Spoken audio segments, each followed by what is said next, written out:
can see, he's not in a big hurry. You know the old saying, if you enjoy what you do, you'll never work a day in your life? Well, I've never worked a day in my life. I went 2:30 the first trip. I'll go back probably around 2:20. He's not,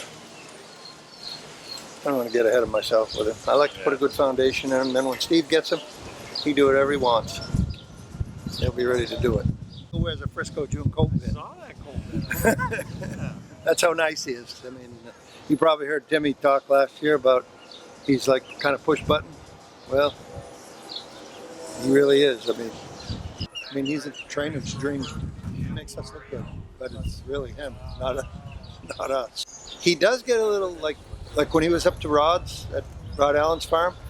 He said walking to and from the paddock, he'd go on his hind feet because he knew he was getting turned out. But now that he's working, it's all business. And I guess that's what makes him a good horse, right? He turns around and bites the line, grabs the line in his teeth, and then you can't steer him. So I just said, I took my belt off one day. I had the belt I had on. I just said, put this on him. I don't want him grabbing the lines. Take me back to the Breeders' Crown, 18-1. What were you thinking? He was 8 at 3/4. We're going like, whoa, nobody comes from this far back at Woodbine. But the further we went, I went, wow, he's going to get a check. Wow, whoa, he's going to win. So yeah, we were jumping up and down. My dog ran for cover. He thought something bad had happened. He got sick. We qualified him, and then he got, just before the Reynolds, I think it was, at Tioga, he got sick again, and we missed that. Because a lot of owners, I mean, if a trainer calls them and says, we're going to miss a $500,000 race because your horse is sick, they're not having it. They want to race the horse anyway. Is that because you're a trainer too? Yeah, I understand both ends of it.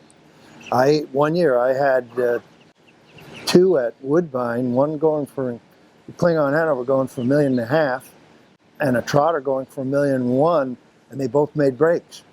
I mean, that's a terrible phone call to have to make. And certainly as a trainer, you hate it. Part of the business. It's up and down, and you got to say, look, what's best for the horse? And you can't race a sick horse, or he'll be sicker. His attitude seems perfect. He seems like an older horse, not a 3-year-old colt. Yeah, you can't train that, and he came that way, you know. And he's just a gentleman. He sleeps, he eats, he goes to work, he comes back and he lies down again. Put him away on a win in the Governor's Cup. That was a thrill, because I really didn't think, after winning the Breeders' Crown, you know, I've always heard it all comes down to the Breeders' Crown, but with him, he really hadn't done enough for that to be. So when he validated that win by winning the Governor's Cup, then we felt like, yeah, we got a shot to be the best horse in the country. Red Rocks, T-Trick pushes him home to win. There's always more races to win. There's always, you know, I don't know. I have 5 yearlings in the barn that are training pretty well. So who knows what they'll do when they get up there. Hamiltonian wouldn't be bad, would it? Never know. I'm a kind of a small guy. You know, I don't do much. Like, I don't have 40 or 50 yearlings and don't want 40 or 50 yearlings. But it's a lot harder because it's a numbers game.